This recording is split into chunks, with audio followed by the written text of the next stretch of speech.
Hello students, আমি Namita ma'am জ্ঞানজ্যোতি coaching সেন্টারের পক্ষ থেকে তোমাদের সকলকে জানাই আরো একবার স্বাগত।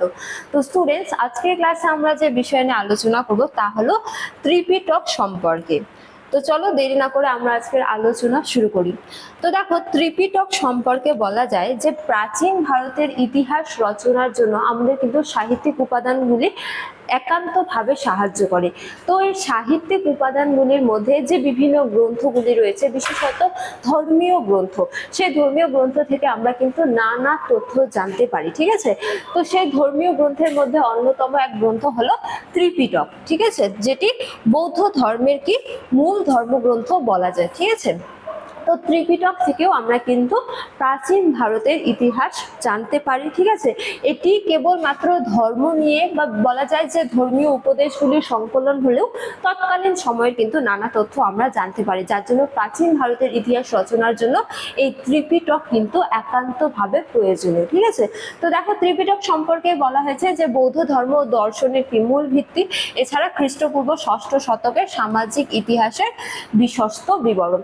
তো এখানে মূলত বৌদ্ধ ধর্মের যে বিভিন্ন উপদেশগুলি রয়েছে, রীতিনীতি রয়েছে, সেগুলো তো রয়েছে, যার ফলে এটা কি একটা বৌদ্ধ ধর্মগ্রন্থ। ঠিক আছে, এবং তার পাশাপাশি যে প্রাচীন যুগ অর্থাৎ যে সময়কালে রচনা হয়েছিল, সেই সময়কালের আমরা নানান তথ্য জানতে পারি বলে প্রাচীন ভারতের ইতিহাস রচনায় এই ত্রিপিটকের গুরুত্ব কিন্তু অপরিসীম, যার জন্য আমাদের কিন্তু ত্রিপিটক হচ্ছে যে চর্চা করতে হয়। ঠিক আছে, তো দেখো ত্রিপিটক সম্পর্কে আরো বলা যায় যে এই যে ত্রিপিটক, এই ত্রিপিটক শব্দটির উৎপত্তি কোথা থেকে এবং এই শব্দের অর্থ কি। তো দেখো, ত্রিপিটক শব্দটি মূলত একটি কি সংস্কৃত শব্দ। ঠিক আছে, তো সংস্কৃত শব্দ ত্রিপিটক, যার অর্থ কি, যার অর্থ হলো তিনটি ঝুড়ি বা আধার। ঠিক আছে, তো এই যে পিটক রয়েছে, এই পিটক শব্দের অর্থ হলো কি ঝুড়ি। ঠিক আছে, এবং যেহেতু ত্রি আছে সেহেতু কি তিনটি ঝুড়ি, তো ত্রিপিটক কথার অর্থ কি তিনটি ঝুড়ি বা আধার। ঠিক আছে, এবং এই ত্রিপিটক কোন শব্দ, এটি একটি সংস্কৃত শব্দ। ঠিক আছে,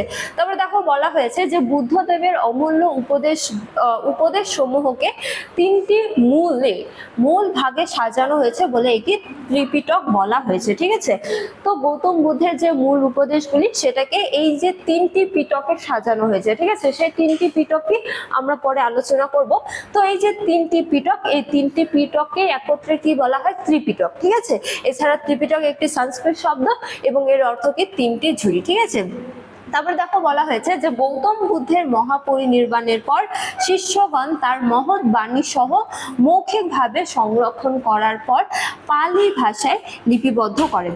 তো এই যে ত্রিপিটক অর্থাৎ এটি একটি কি বৌদ্ধ ধর্মগ্রন্থ, তো এটি কিন্তু গৌতম বুদ্ধের জীবন দশায় কিন্তু রচনা করা হয়নি। ঠিক আছে, তো গৌতম বুদ্ধের মহাপরিনির্বাণ লাভের পরবর্তীকালে তার শিষ্যরা অনুভব করেন যে তিনি যে উপদেশগুলি দিয়ে গেছেন, সেই উপদেশগুলিকে তারা যেন লিপিবদ্ধ করে। ঠিক আছে, যাতে সেই হচ্ছে যে মৌখিকভাবে যে চর্চা করা হচ্ছে তার মূল উপদেশগুলি, তা যাতে হারিয়ে না যায়। ঠিক আছে, তো এই জন্য তার শিষ্যগণ অনুভব করেন যে এই যে তার মূল উপদেশগুলি তা যেন কি করা যাক, লিপিবদ্ধ করা যাক। ঠিক আছে, তো তাদের এই উদ্দেশ্যে এবং তৎকালীন সময়ে বহু রাজাদের সহায়তায় কি তারা পালি ভাষায় তার মূল উপদেশগুলিকে এই তিনটি পিটক বা বলা যায় যে ত্রিপিটকে কি করেছিলেন, লিপিবদ্ধ করেছিলেন। ঠিক আছে, তো এইভাবে ত্রিপিটক গড়ে উঠেছিল। ঠিক আছে, বা রচনা হয়েছিল। তো এটি ঐতিহাসিক রচনার অন্যতম কি প্রধান উপাদান, যেটা আমরা আগেই বললাম যে এখান থেকে আমরা প্রাচীন ভারতের ইতিহাস জানতে পারি, যার জন্য এর ঐতিহাসিক গুরুত্বও রয়েছে। ঠিক আছে, তারপরে দেখো এই যে ত্রিপিটক কি তিনটি পিটক, এই তিনটি পিটক কি কি, এই তিনটি পিটক হলো বিনয় পিটক, সুত্ত পিটক আর কি অভিধর্ম পিটক। ঠিক আছে, তো পিটক শব্দের উৎপত্তি কোথা থেকে, পিটক শব্দের অর্থ কি, এবং এই যে পিটক অর্থাৎ তিনটি পিটক ত্রিপিটক, এই তিনটি পিটক কি কি, এই তিনটি পিটক হলো বিনয় পিটক, সুত্ত পিটক আর কি অভিধর্ম পিটক। ঠিক আছে, তো এই তিনটি পিটক থেকে আমরা আবার পৃথক পৃথক তথ্য জানতে পারি, যা আমরা এখন আলোচনা করব।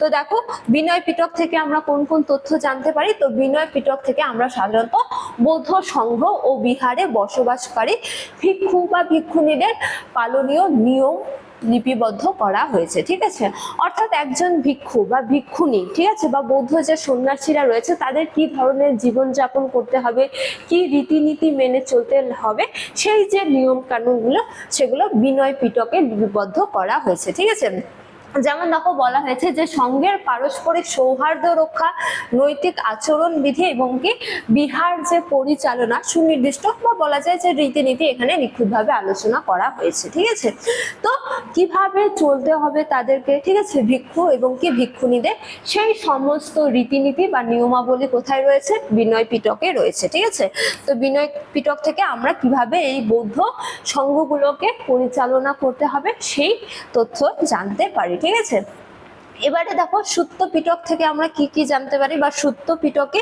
কি লিপিবদ্ধ করা হয়েছে। তো এখানে মূলত বলা হয়েছে যে সুত্ত পিটক হলো বৌদ্ধ ধর্মের উপদেশমূলক বাণী সমূহের সবচেয়ে সমৃদ্ধ সংকলন। ঠিক আছে, তো এতে বুদ্ধদেব ও তার বিশিষ্ট শিষ্যদের মুখ নিঃসৃত উপদেশ সুন্দর কাহিনীর মাধ্যমে বর্ণিত হয়েছে। ঠিক আছে, তো সাধারণ গৃহস্থ থেকে শুরু করে সর্বোচ্চ আধ্যাত্মিক স্তরে সাধকদের মানসিক ও নৈতিক বিকাশের পথ নির্দেশ এখানে রয়েছে। এটি 5টি প্রধান নিকায়ে বিভক্ত।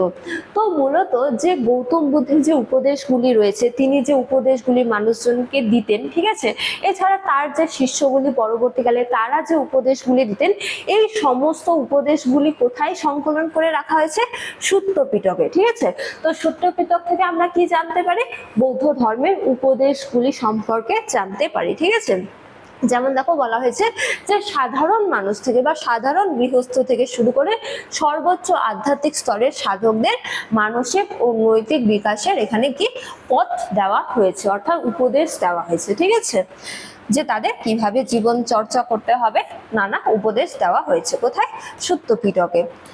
এবারে আমরা আলোচনা করব অভিধর্ম পিটকে কি রয়েছে। তো দেখো এক্ষেত্রে রয়েছে যে অভিধর্ম পিটকে কোনো সাধারণ গল্প বা নৈতিক উপদেশ নেই, বরং এতে রয়েছে বৌদ্ধ দর্শনের সূক্ষ্ম ও যৌক্তিক বিচার বিশ্লেষণ। ঠিক আছে, এটি পরম সত্য ও মানসিক উপাদান নিয়ে কাজ করে। ঠিক আছে, পরম সত্য কি, ঠিক আছে, এছাড়া কি মানসিক কিভাবে শান্তি লাভ করা যাবে সেই সম্পর্কে নানা তথ্য এখানে দেওয়া রয়েছে। বা বলা যায় যে বৌদ্ধ দর্শন সম্পর্কে, বৌদ্ধ ধর্মের যে দর্শন রয়েছে সেই দর্শন এখানে ফুটিয়ে তোলা হয়েছে। কোথায়?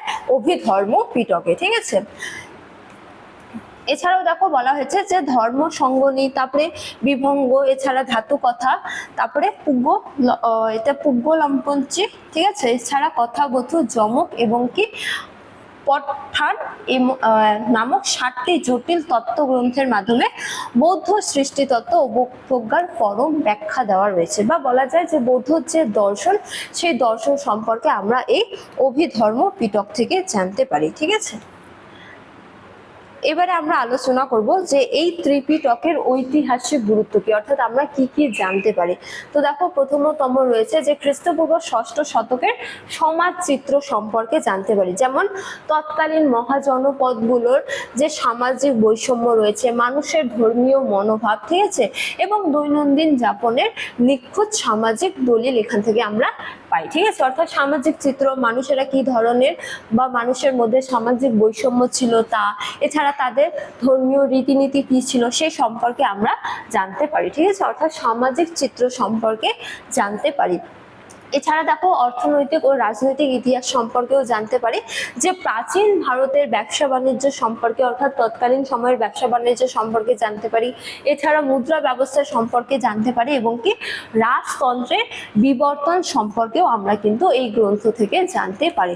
তারপরে দেখো আরো কি জানতে পারি, গণতান্ত্রিক মূল্যবোধ, যে বৌদ্ধ সংঘ পরিচালনার নিয়মাবলী থেকে তৎকালীন সময়ের গণতান্ত্রিক যে শাসন ও পঞ্চায়েত ব্যবস্থার ধারণা সেই সম্পর্কে স্পষ্ট ধারণা পাওয়া যায়। এছাড়া ভাষার রূপান্তর, যে সংস্কৃতের প্রভাবকে পাশে রেখে পালি ভাষা প্রচারের যে প্রধান আকর হওয়ার, এটি ভাষাতত্ত্বের এক মহৎ দলিল। ঠিক আছে, তো তৎকালীন সময়ে সংস্কৃত ভাষার যথেষ্ট প্রাধান্য থাকলেও এই যে গ্রন্থটি, এটি কোন ভাষায় রচনা করা হয়েছিল? পালি ভাষায়। ঠিক আছে, তো এই যে ভাষাতত্ত্ব রূপান্তর, এই সম্পর্কেও আমরা কিন্তু এই গ্রন্থ থেকে জানতে পারি। তো এখানে শর্ট করে বলা আছে যে বিনয় পিটক, সুত্ত পিটক এবং কি অভিধর্ম পিটক থেকে আমরা কি কি জানতে পারি এবং এটা কার জন্য প্রযোজ্য। ঠিক আছে, তোমরা এটা একটু দেখে নিও। তো স্টুডেন্টস, এই ছিল আজকের আলোচনার বিষয়। আজকের আলোচনার ক্লাস এতটাই। তোমাদের কোনো রকম কোনো ডিটেলস সম্পর্কে জানতে হলে তোমরা কিন্তু এই দুটো নম্বরের মধ্যে যে কোনো একটিতে যোগাযোগ করে জানতে পারো। তো স্টুডেন্টস, আজকের আলোচনা এতটাই। তোমাদের সাথে দেখা হবে পরবর্তী ক্লাসে। ততক্ষণ তোমরা সকলেই ভালো থাকো, সুস্থ থাকো। Thank you.